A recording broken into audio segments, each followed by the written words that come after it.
Bonjour à tous, soyez les bienvenus mercredi aujourd'hui et comme vous le savez maintenant, comme tous les mercredis, c'est le moment des webinaires Meet My Job. À quoi ça sert? Eh bien, c'est pour vous permettre à vous, jeunes qui nous regardez, de découvrir un univers professionnel et ce, grâce à des personnes dont c'est le métier au quotidien. Le thème de ce webinaire aujourd'hui, c'est métier de la recherche. J'ai l'immense plaisir pour ça d'être accompagné par Fabrice Cassiani, responsable programme énergie et territoire chez EDF, par Swad Naimi, responsable du service histopathologie moléculaire et bioimagerie, attention, au sein de Sanofi, et Agathe Gabillot, chargée d'études d'impact chez Télémac. Ils commencent dès maintenant à nous raconter leur parcours professionnel. C'est parti.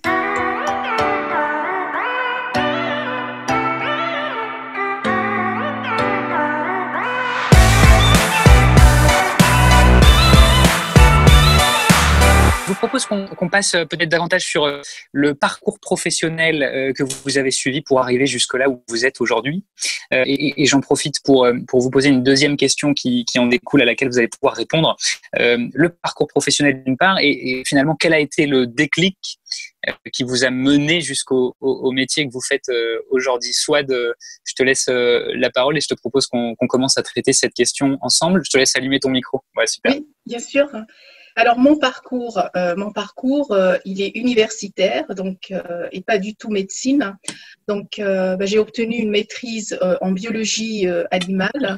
Après, je me suis dirigée vers des études supérieures à l'université, donc à Paris 7, où j'ai fait un DEA. Donc à l'époque, on avait encore le diplôme DEA, c'est diplôme d'études approfondies. Qui m'a permis de travailler sur un projet de recherche. Pour faire court et simple, j'ai étudié le développement du cervelet, qui est une région dans le système nerveux central, qui est composée par le cerveau, par le cervelet et la moelle épinière. Et moi, ma thèse était axée, focalisée sur le développement du cervelet. J'étais à l'époque payée par une association, donc il a fallu rentrer dans le monde de travail. Et il y avait deux directions, soit la recherche publique, soit la recherche privée. Donc, je rappelle que la recherche publique en France, c'est soit des organismes comme l'INSERM ou le CNRS. Et c'est très, très difficile, justement, d'avoir des postes dans ces domaines publics. Donc, moi, j'ai opté pour le domaine privé et j'ai postulé de manière très spontanée à deux boîtes pharmaceutiques à l'époque. C'était en 95, ça ne me rajeunit pas. Donc à Saint-Élabo et à Rhône-Poulenc-Roraire. Donc maintenant c'est Sanofi, mais en 95 c'était Rhône-Poulenc-Roraire. Et j'étais convoquée pour des entretiens et j'avais même le choix entre des différents postes. Et finalement j'ai pris le poste de responsable de thérapie génique, donc pour évaluer les vecteurs donc dans les systèmes nerveux central.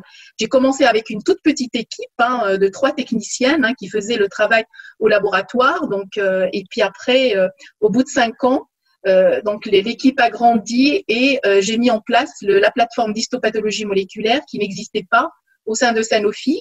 Et cette plateforme, elle sert, pourquoi elle s'appelle plateforme? Parce qu'on travaille avec tous les domaines thérapeutiques, pas seulement le système nerveux central, mais aussi l'oncologie, donc je vous ai cité le cancer tout à l'heure, et les maladies immuno-inflammatoires. Et donc l'équipe a grandi et je me suis battue aussi, parce que c'est vrai que quand on est passionné par le travail qu'on fait, il y a des valeurs en fait justement qu'on doit éventuellement mettre en action, nos valeurs de manière générale, nos valeurs spontanément. Il y a aussi de la persévérance, il faut vraiment persévérer, il faut se battre. Et j'ai donné la place à la plateforme donc au sein de la recherche et développement au sein de Sanofi, c'est-à-dire que maintenant pour tous les projets qui sont dans le portefeuille de Sanofi Recherche et Développement, on passe par la case histologie moléculaire pour répondre à des questions bien précises par rapport au projet. Parce que le projet, on le mène de la recherche jusqu'à la clinique, jusqu'aux essais cliniques chez l'homme. Donc, c'est un parcours de plusieurs années et l'histologie moléculaire est cruciale à chaque phase, à chaque transition. Et là, l'équipe est grande. Je pense il y a une trentaine de personnes. Entre le site de Vitry et Chili, comme je vous ai dit au départ, composé de médecins pathologistes, de PhD en histopathologie, de techniciens et d'ingénieurs de laboratoire. Et c'est vrai que je regrette pas de faire ce parcours-là parce que mon père voulait que je m'oriente vers la médecine comme lui, mais finalement, Je me suis pas trompée dans ma voie parce que j'étais toujours attirée par la recherche, par aller creuser plus et aussi par se dire comment on peut contribuer, c'est la petite goutte, comment on peut contribuer pour apporter des solutions thérapeutiques aux patients. Merci Swad, génial, hyper intéressant. Fabrice, on prend le relais si tu veux bien pour peut-être nous détailler ton parcours professionnel et le déclic qui a fait qu'aujourd'hui tu travailles là où tu es. D'accord. Alors, moi, j'ai commencé par faire des études d'ingénieur. Donc, voilà, le bac, classe prépa, école d'ingénieur. J'avais une spécialité qui était le calcul de structure. Et puis ensuite, je suis parti à l'étranger pour mon premier boulot, ce qu'on appelait à l'époque la coopération. Et donc pendant presque 2 ans, donc j'ai travaillé pour l'entreprise Salomon, qui produisait des chaussures en Corée du Sud. Et donc là, j'ai appris le métier de. Enfin, j'ai eu des belles découvertes sur la façon dont tous ces objets qu'on a autour de nous et qu'on utilise au quotidien sont fabriqués. Donc les chaussures et la qualité des chaussures. Donc j'ai pas mal travaillé sur cette question de qualité, ce qui fait que quand je suis rentré en France 2 ans plus tard, je suis rentré à EDF pour lancer un grand projet de qualité, donc améliorer la qualité des process, etc. Donc je suis rentré dans un projet que j'ai piloté pendant 4 ans pour faire certifier une entité d'EDF. Et donc très éloigné de mes études de départ, et pourtant très intéressant. Et puis ensuite, j'ai fait des boulots très opérationnels en lien avec la distribution de l'énergie. Et donc, je suis parti pendant 5 ans en Allemagne dans un institut de recherche. Et c'est là que j'ai commencé à faire de la recherche, en fait. Et donc, de par mes compétences de pilotage de projet, j'ai pu commencer à piloter des projets de recherche, d'abord dans l'efficacité énergétique, et puis on s'est posé un nouveau sujet de recherche pour l'entreprise EDF, qui était la ville. Et on a commencé à se poser des questions sur comment on planifie l'énergie dans une ville. Planifier, ça veut dire voir très loin. En gros, quelle sera l'énergie consommée dans 30 ans, dans 40 ans dans une ville? On sait que les villes se réchauffent de plus en plus. On sait qu'en même temps, les bâtiments sont de plus en plus efficaces. Donc, quel type d'énergie et à quel moment? Et donc, tout ça, c'est très important pour prévoir les systèmes énergétiques. Et puis, on s'est aussi posé des questions très importantes sur finalement la qualité de vie et les liens entre la qualité de vie et l'énergie.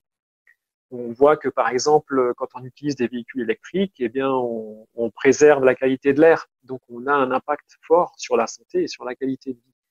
On voit aussi que les impacts liés aux îlots de chaleur urbains, vous savez, ces zones où la chaleur se concentre en été, de jour comme de nuit, et qui provoquent beaucoup d'inconfort, peuvent avoir des impacts très importants sur l'énergie parce que du coup, ça encourage la population à installer de la climatisation et à consommer beaucoup d'énergie à des moments de la journée où justement le réseau pourrait être amené à terme à être en limite. Donc toutes ces questions ont donné naissance à un sujet de recherche qui est donc la planification énergétique intégrée. Donc c'est-à-dire que au lieu de planifier une ville comme on le fait traditionnellement, comme le font les urbanistes depuis longtemps d'ailleurs, hein, on regarde d'abord les usages, où est-ce qu'on va mettre des activités tertiaires, où est-ce qu'on va mettre du résidentiel, et puis ensuite on regarde le transport, ensuite on regarde la distribution d'eau, ensuite on regarde tout un tas de sujets, puis en tout dernier, en général, on se pose la question de l'énergie, et on se dit de toute façon, l'énergie, il y en aura toujours assez, etc. Et si on intègre ces questions d'énergie dès le départ, eh bien, on design la ville autrement, on prend des décisions différentes et c'est très intéressant. Et du coup, on arrive à des villes plus économes en énergie, moins émettrices en CO2 et qui préservent la qualité de vie. Donc, c'est vraiment là que j'ai commencé à développer cette activité. Donc, pardon, vous voulez poser une question. Non, vas-y, Fabrice, termine, je t'en prie, vas-y. Voilà, donc après, je suis rentré d'Allemagne au bout de 5 ans et j'ai réintégré les labos d'EDF R&D et j'ai continué à porter ce sujet, en fait, en construisant des outils d'aide à la planification. Donc, on a en fait mis en place des simulateurs qui permettent de simuler une ville. En fait, hein, on peut, en gros, c'est un peu comme un jeu, mais un jeu sérieux, où on peut jouer avec la consommation des habitants, de l'activité tertiaire. Alors, l'activité tertiaire, c'est tout ce qui est bureaux, hôpitaux, restaurants, hein, tout ce qui n'est pas résidentiel. J'ai une question, Fabrice. Oui. Je te coupe parce que j'ai un jeune et des jeunes qui s'intéressent sur ce que vous faites tous les trois, évidemment. Fabrice, franchement, une phrase, si on essayait peut-être de résumer l'objectif, le but exact de ta recherche, la phrase la plus simplifiée pour le jeune qui nous regarde, ce serait quoi? Ce serait énergie, ce serait trouver des meilleures solutions, moins consommer? C'est très simple. Imaginez, par exemple, que vous êtes le maire d'une ville et que vous vous dites, moi, je veux réduire les émissions de CO2 dans ma ville. Pourquoi? Parce que on doit tous faire un effort sur la planète, etc. Mais je dispose de moyens limités. Je n'ai pas énormément d'argent. Où placer le plus efficacement possible mes investissements? Est-ce qu'il faut que je recouvre ma ville de panneaux photovoltaïques? Oui, d'accord. Ou est-ce que, avec le même montant, il vaudrait mieux que j'isole toutes mes maisons? Ou est-ce qu'il vaudrait mieux que j'investisse dans des réseaux de chaleur, c'est-à-dire mettre des tuyaux sous terre pour alimenter en chaleur tous les bâtiments? Ou est-ce qu'il vaut mieux que j'incite chaque habitant à installer lui-même des radiateurs électriques, etc. En gros, je me retrouve face à tout un tas de solutions possibles. D'accord. Oui. Et moi, ce qu'on apporte avec mon équipe, avec mon entreprise, c'est de dire, voilà, nous, on essaie de faire des outils qui vont vous permettre de construire votre stratégie. C'est-à-dire, il faut mettre un petit peu de photovoltaïque à tel ou tel endroit, il faut rénover à tel ou tel endroit, etc., etc. Donc, on va aider finalement à faire de la planification urbaine. Voilà. Merci, Fabrice. C'est très simple. Ah ben non, mais là, tu vois, moi j'ai compris. Je suis pas un expert de l'énergie. Non, c'est top. Merci à toi. Je te remercie pour la simplification pour les jeunes qui nous écoutent. Je pense que c'est plus clair. Agathe, si tu veux bien, on part un petit peu sur ton parcours. Qu'est-ce qui t'a amené jusqu'ici, le déclic? Alors, n'hésite pas à simplifier, hein, surtout. Ouais. Parce qu'après les systèmes immunitaires, ça, c'est pas évident. C'est hyper intéressant. Mais c'est pas évident techniquement. Je te laisse la parole. Vas-y, Agathe. Merci. Merci. Alors moi, mon parcours il est universitaire aussi. Donc j'ai fait le DEA. Moi, ça n'existait pas. Donc moi, j'ai fait un parcours de licence, puis après qui dure 3 ans. Puis après, j'ai fait 2 ans de master et j'en suis là maintenant. Et là, je me lance dans un doctorat qui dure 3 ans. Donc ça fait 8 ans au total. Mon déclic à moi, en fait, il s'est fait à ma dernière année de licence, au bout de 3 ans de fac, lors de mon stage que j'ai fait. En fait, je travaillais avec une chercheuse qui cherchait en fait à savoir pourquoi l'école en fait contribue à maintenir les inégalités qui sont présentes entre les classes sociales dans notre société.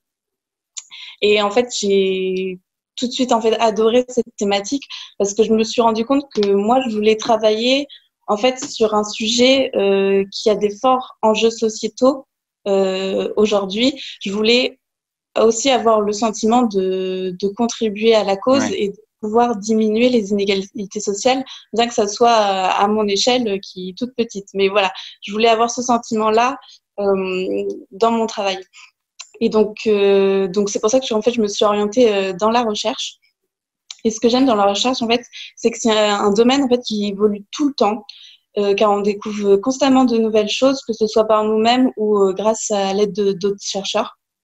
Après, moi, je voulais pas juste faire de la recherche pour de la recherche. C'était important, à titre personnel, de pouvoir appliquer ce que je découvre à la vie de tous les jours.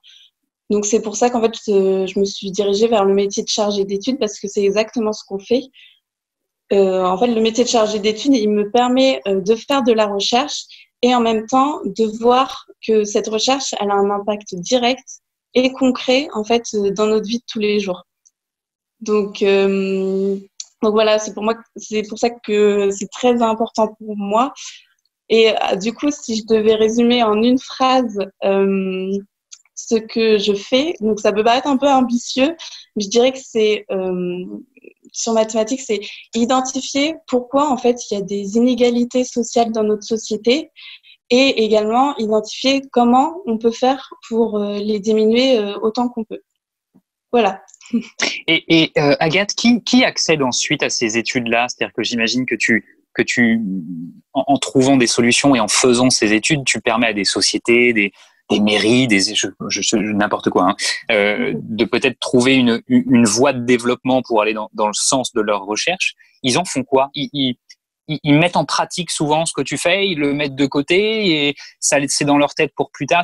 Tu vois, qu'est-ce que l'étude, moi, que je vois sous forme de gros papier énorme que tu donnes à la personne, ils en font quoi concrètement?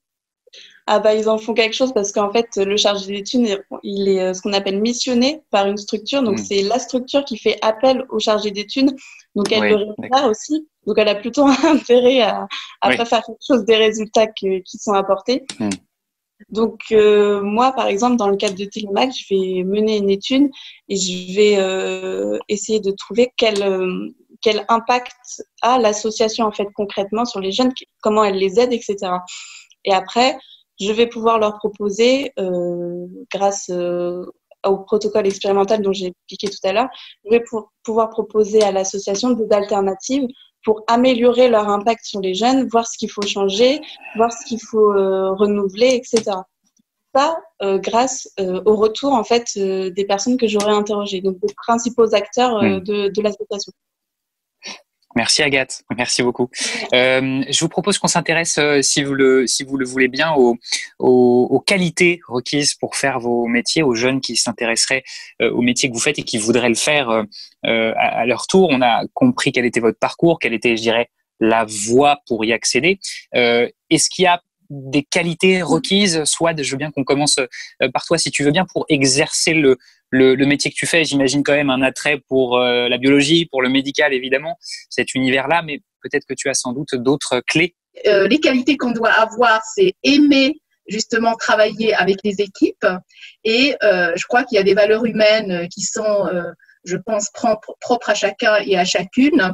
C'est c'est l'honnêteté, l'intégrité et la transparence et surtout le respect. Voilà.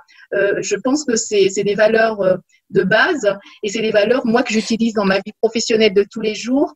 Alors, c'est vrai que dans la vie d'entreprise, surtout une entreprise de cette échelle, c'est jamais facile. Il y a des hauts, il y a des bas.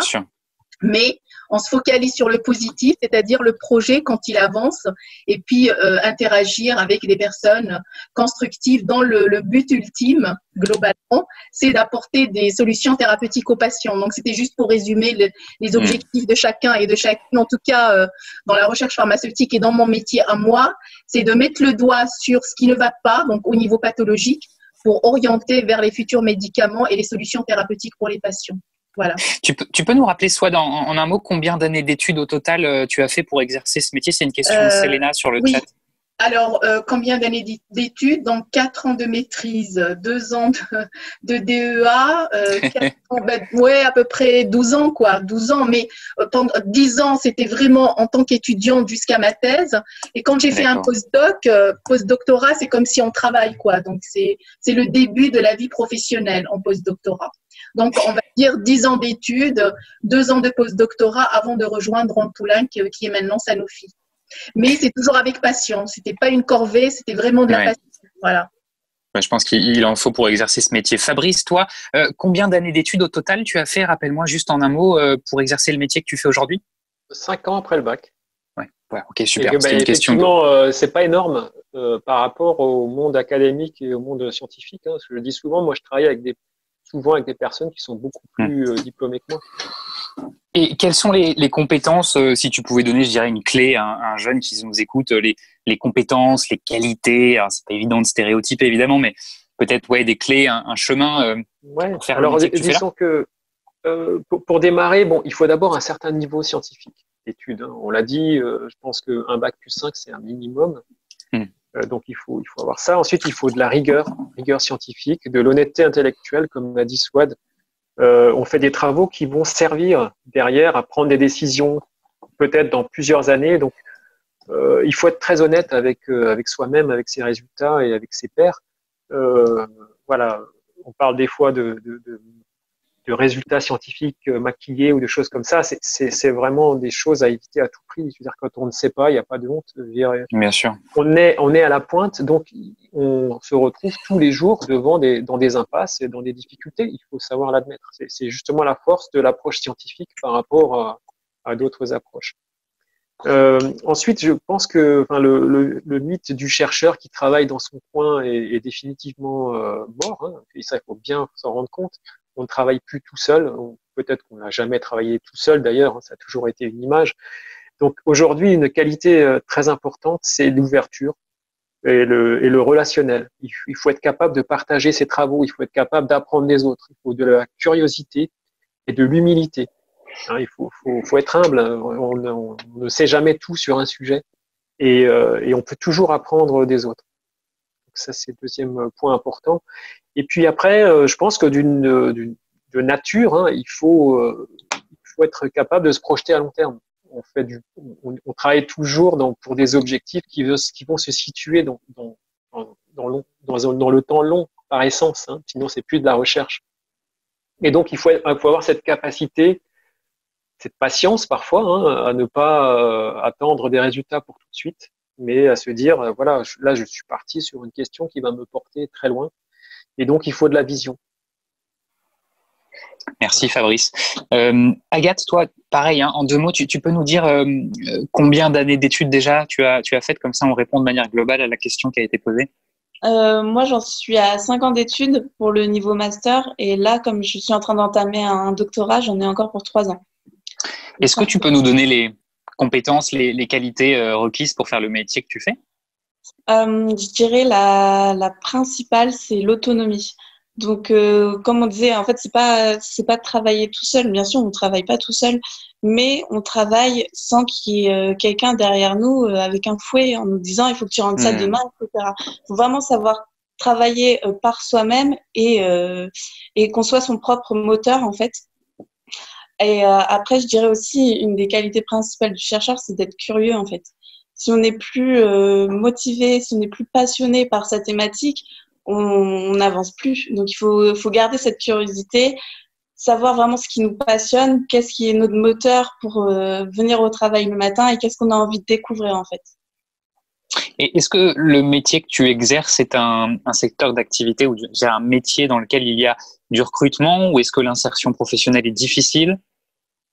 Non, en tant que chargée d'études, c'est relativement accessible parce qu'en fait, tous les types de structures peuvent missionner des chargés d'études à partir du moment en fait où la structure, que ça soit une entreprise, une association ou une structure publique, à partir du moment où ils veulent faire un peu rentrer de la recherche dans leur structure, ils veulent évoluer, ils vont du coup faire appeler un chargé d'études ou un chargé de recherche.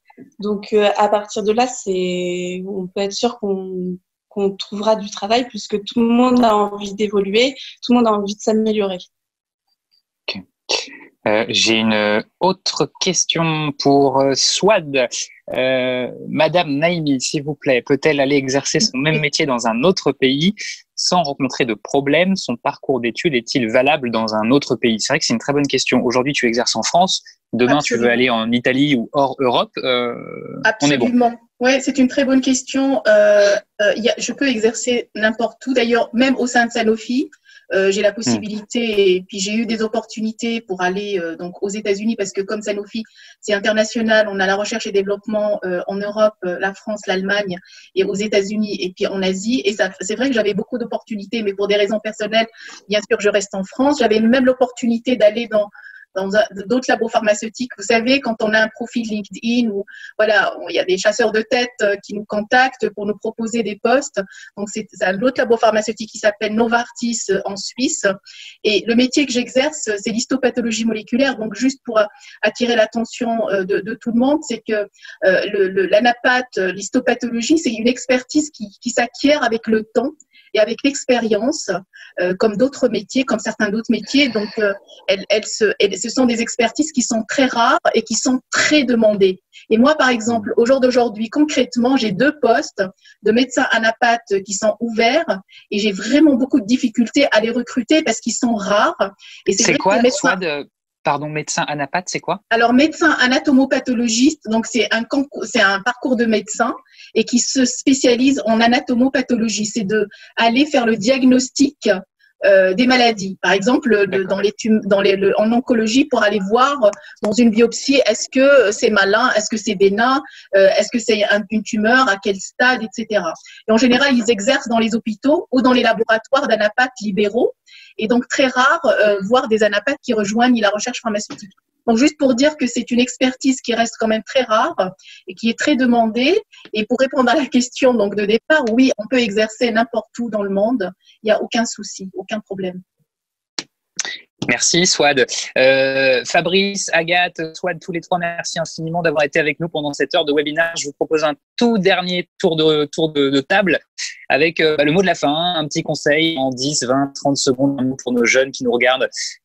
Si on pouvait les faire rêver sur ces métiers de la recherche, je sais qu'on a essayé de le faire depuis 1 heure déjà, mais voilà, je vous laisse le mot de la fin, 30, 40 secondes chacun si vous voulez bien. Et puis commençons ensemble, Fabrice, si tu veux bien. Oui, le métier de la recherche, ça permet, je trouve, vraiment d'être au cœur des questions de société actuelles. Moi, c'est la problématique des émissions de CO2 et les changements climatiques. On en parle tous les jours et donc je suis assez fier de travailler dans ce domaine pour y contribuer. Donc, je trouve que les métiers de la recherche, ça apporte aussi beaucoup de satisfaction par rapport à soi, par rapport à ses idéaux. On se dit vraiment, on a l'impression de servir à quelque chose. Donc, au moins pour ça, je conseille à tout le monde de persévérer pour aller dans cette direction. Merci Fabrice. Agathe, à toi si tu veux bien. Top 30 secondes, top chrono. Moi, je dirais vraiment, n'ayez pas peur du nombre d'études ou du nombre d'années d'études ou du prestige de la chose. C'est vraiment pas quelque chose qui doit vous freiner. Et dites-vous bien que chaque jour, moi, faire ce métier, ça me donne l'impression de changer un petit peu les choses, même à mon échelle. Et c'est ce qui est mon moteur pour aller travailler le matin. Donc, si vous voulez y aller, foncez.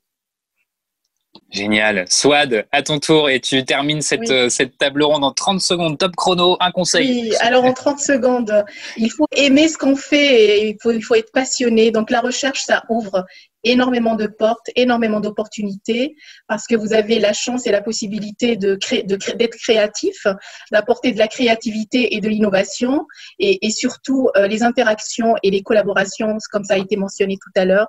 C'est-à-dire un chercheur ne travaille jamais tout seul, il travaille en collaboration avec des personnes, d'autres chercheurs dans le monde entier. Parce que la recherche n'a pas de frontières géographiques. Et il faut surtout s'écouter et faire vraiment quelque chose qu'on aime, dont on est passionné. Je pense que c'est la clé pour aller plus loin. Swad, Fabrice, Agathe, merci infiniment à tous les trois d'avoir été avec nous pendant cette heure hyper intéressante, hyper riche de mots techniques. Je pense que tout le monde va aller regarder dans les dicos pour voir ce que vous avez dit. Mais c'était super. Merci. On va faire un glossaire, Michael. Exactement. Il y a trop de hypoto, pato, machin. Mais non, vraiment, c'était très intéressant. Merci à vous trois. Je vous rappelle, vous qui nous regardez, que vous avez ce contenu en replay qui sera disponible sur la chaîne YouTube de MAG, Mon Avenir en Grand, sur le site aussi. Et vous retrouvez tous les webinars qu'on a déjà fait avant sur le marketing, sur les métiers de la com, sur le digital, la finance et encore plein d'autres qui vont arriver dans les prochains mercredis. Merci à tous les trois, Agathe, Fabrice, Swad. À très bientôt sur la chaîne de MAG. Salut. Au revoir. Ciao. Au revoir.